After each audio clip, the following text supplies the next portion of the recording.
రామచంద్రయ్య కుటుంబానికి న్యాయం జరగకుండా వైసీపీ అడ్డుకుంటోందని గుంటూరు పశ్చిమ ఎమ్మెల్యే గళ్ల మాధవి అన్నారు. ఈ సందర్భంగా శుక్రవారం మంగళగిరిలోని తెలుగుదేశం పార్టీ కేంద్ర కార్యాలయంలో మీడియా సమావేశం నిర్వహించారు. ఆమె మాట్లాడుతూ 2024 ఎన్నికల్లో వైసీపీకి 11 సీట్లే ఇచ్చి ప్రజలు బుద్ధి చెప్పినా ఇప్పటికీ అదే క్రూరత్వాన్ని కొనసాగిస్తోంది వైసీపీ.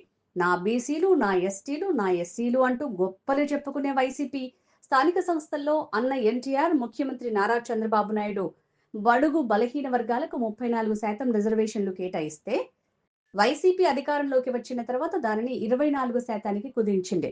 ఈ కుదింపులో దాదాపు 16,800 మంది రాజ్యాంగ పదవులకు దూరం అవ్వటానికి జగన్ రెడ్డి కారణమయ్యాడు. గత 5 ఏళ్ల వైసీపీ పాలనలో 26 మంది బీసీలను హత్య చేసి 750 మందిపై తప్పుడు కేసులు, 2,500 మందిపై దాడులు జరిగాయి.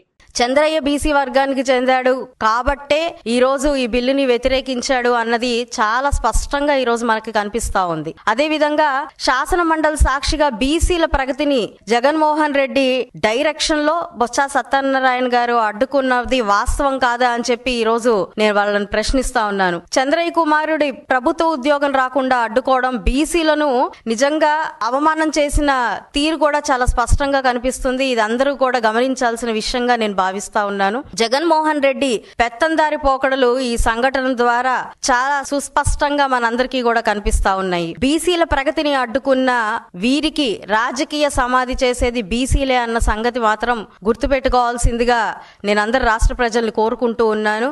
ఆనాటి నుంచి ఈనాటికి వరకు కూడా బీసీల పైన జరుగుతున్న దాష్టికాలకి వైసీపీ అంతా ఇంత కాకుండా ప్రవర్తించే తీరు నిజంగా యావత్ రాష్ట్ర ప్రజలందరూ కూడా చూస్తూ ఉన్నారు. మొన్నటికి మొన్న మా వడ్డర సోదరుల మీద జరిగిన దాడులు కానివ్వండి, ఒక 15 రోజుల క్రితం నాడు మా రజక సోదరుల మీద కులము, జాతి పేరు పెట్టి చేస్తున్న దాడిని కానివ్వండి, ఇవన్నీ కూడా వైసీపీ అడ్డగోలు నాయకత్వానికి, నాయకులకి నిదర్శనంగా కనిపిస్తున్నాయన్నీ కూడా యావత్ రాష్ట్ర ప్రజలు అందరూ కూడా చూస్తూనే ఉన్నారు. 11 సీట్లు కాదు కదా, రానున్న రోజుల్లో ఒక్క సీటుకు కూడా వీరు అర్హులు కాదు అన్నది యావత్ రాష్ట్ర ప్రజలందరికీ కూడా చాలా స్పష్టంగా తెలుస్తున్న విషయం.